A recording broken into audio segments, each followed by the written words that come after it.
Fu Panda trilogy is probably the best trilogy in the DreamWorks catalog. This is one of the most perfect hero's journeys that subverts typical expectations while also having some of the most intimidating and sinister villains in any DreamWorks movie. So when I heard that we were getting Kung Fu Panda 4, I was pretty hyped. I have been with these movies since I was 6 years old, and now 10 years after the release of the last movie, we finally get a sequel? One where all of the villains are returning? But then, somehow Megamind returned. Megamind is back. I'm kind of a big deal. And you're welcome. This is the worst DreamWorks movie of all time. It's a lazy cash grab that ruins one of their best IPs and characters by reducing them into pathetic idiot versions of themselves that only exist to launch a new show that nobody wants to watch, featuring an annoying new younger character to upstage him at every moment. To me, this is highly upsetting because one of my favorite things about DreamWorks is how much they respect their IPs and how they use their sequels to improve them and make them more powerful instead of just seeing it as easy money. But then a bunch of leaks start getting released onto the platform and unfinished footage is starting to float around everywhere, and I start to get a little concerned. Then I arrived at the theater and I see that the Universal logo appears in front of the movie.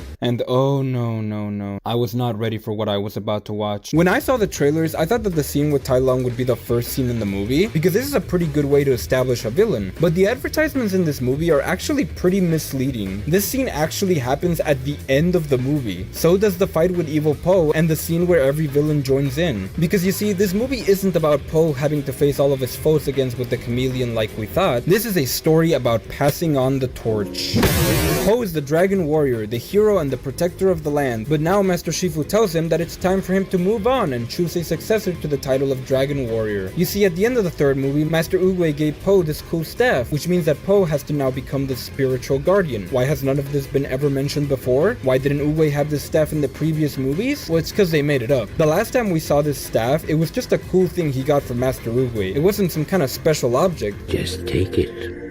I have a bigger one. But now it's the most important object in the universe, and that means that Po cannot be the Dragon Warrior anymore. He now has to pass that on to Zhen, voiced by the delightful Aquafina. Remember the swamp? Remember my song in the swamp when I was like,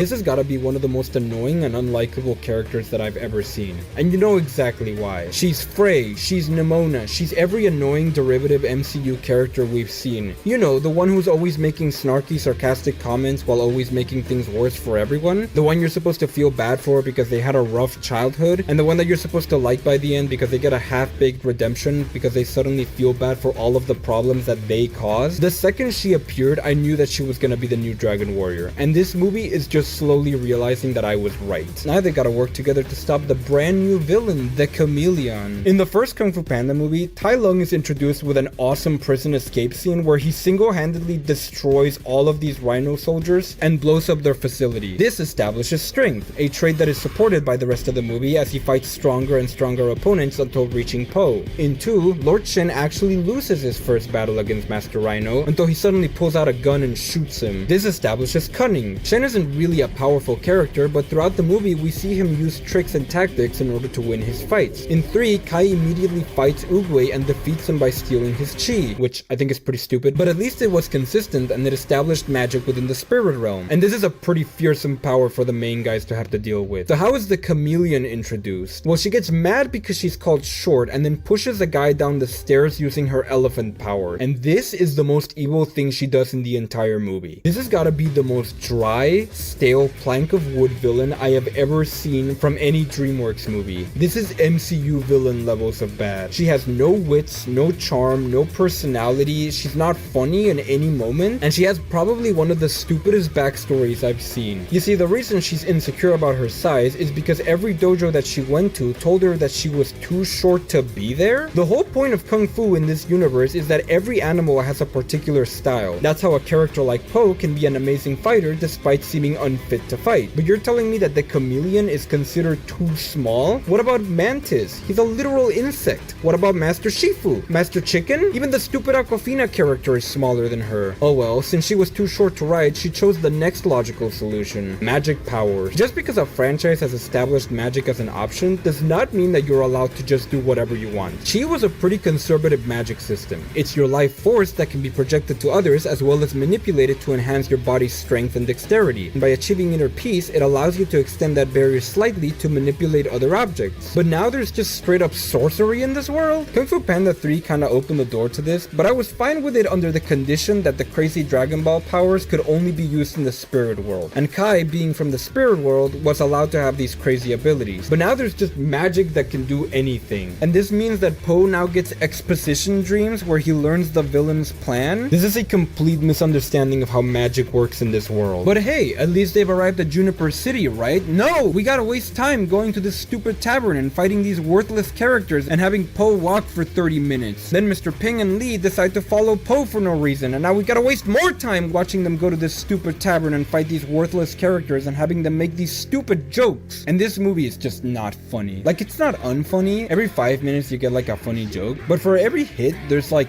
20 misses, because this movie is constantly sacrificing logic and reason for its humor, and it hurts so much. Like, there's that joke in the trailers where they have to sneak around these lizards and they keep making the most absurdly loud sounds, but nothing in the world wakes them up, and then Po farts and they all wake up. None of this makes any sense. Why are they even sleeping? Why is there this video game obstacle? Every time we cut to Mr. Ping and Lee, I just wanted to move on. But then every time they cut to Po and Jen, I was like, what? We're still here? This is where we see that Po is learning how to be a spiritual guardian, but all that means is him trying to use peace to sort out his problems, which Po can't do because Po in this movie is stupid. Because we can't make the new characters good unless we lower the main guys down. This movie is constantly telling Po that he's a small-time hero and that nobody recognizes him, which is stupid because he should be the most famous person in China. He stopped a war. Nothing happens in this movie until the climax, where the movie just loses its mind. See, the chameleon wanted the staff because it can open the portal to the spirit realm, and it turns out that Jen was actually a bad guy, which means nothing because I never liked her. Then the chameleon traps Po in an anti-kung fu cage, which sounds stupid on its own, but it's actually even dumber because she forgot to put a floor in, which allows Po to escape. But then the chameleon turns into Jen, which is not how her powers work, and tricks him so she can push him off a cliff. But then Mr. Ping comes in and Lee teleports out of nowhere and saves him. So if they hadn't decided to help Po on a whim, Po would have probably died here. So now we get the scene that we were waiting for. The chameleon is starting her evil plan to bring back the villains, and Tai Lung finally comes in. And I gotta admit, this is the coolest fight in the movie. This is the only scene that actually feels lore accurate to these characters, because honestly the fights kinda suck in this movie. But then the fight ends with the chameleon stealing Tai Lung's power, which is really weird. When I saw this in the trailer, I kind of figured that there would be more to this scene, because this would never stop Tai Lung. He is way too fast for this. But also, to be able to steal powers like this is kind of OP. Why do you even need all of their powers if you can just insta-give people like this? But also, once you have Tai Lung's powers, why do you need the others? Tai Lung gives you perfect reflexes and dexterity, so what is Shen gonna give you? This is such a fascinating idea, but all she ever does with it is turn into a giant cringe monster and flounder around. The only time she actually starts winning is when she turns into evil Po, which she shouldn't be able to do because she doesn't have his powers yet. Speaking of which, why hasn't she stolen his powers yet? It's literally so easy, but she never tries it once. And that's it. She gets defeated by Jen because obviously she has to get the final punch, and then Po gets an honorary final punch so that you can't say that Jen stole the glory. And they do it with the staff because it can make light dragons and instantly defeat anyone, thus ending the worst villain on the Kung Fu Panda series. But hey, it wouldn't be enough to just ruin the new characters, we gotta desecrate the dead too. Because now all of the villains look at Po and they all bow down to him, and Tai Lung is like, I guess I was wrong about you, Dragon Warrior.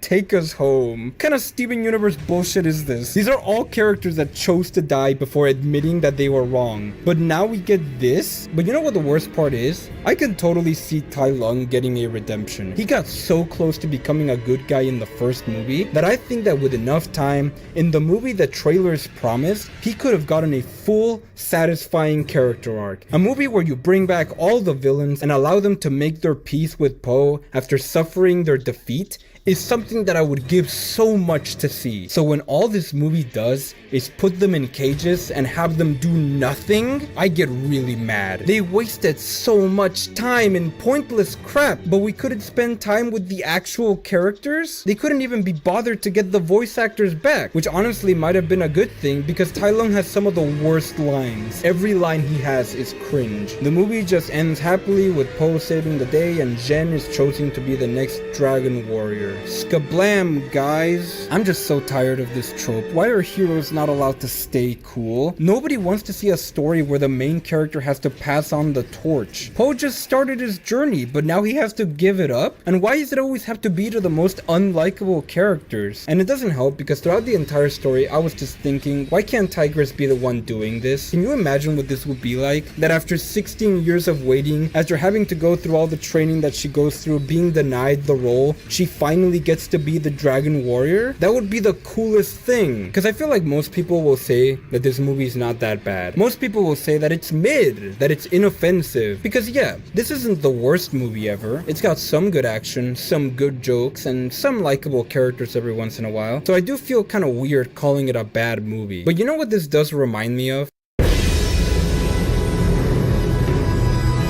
John Katzenberg said that this is supposed to be the first in a new trilogy of Kung Fu Panda movies, and looking at it that way, this does share an uncanny resemblance to The Force Awakens. From the misuse of its great characters and abuse of the lore and world building, to how they're trying to force this pass the torch theme onto Poe. And if that's where the trilogy is headed, then I dread the direction that Kung Fu Panda 5 is gearing toward. These movies are too important for me. I've had them since my childhood. Kung Fu Panda 2 is my favorite animated movie ever. So if DreamWorks has really abandoned their passion for sequels and is now just gonna soft reboot their franchises, then I do not want anything to do with it. That's all I got for this video. Goodbye!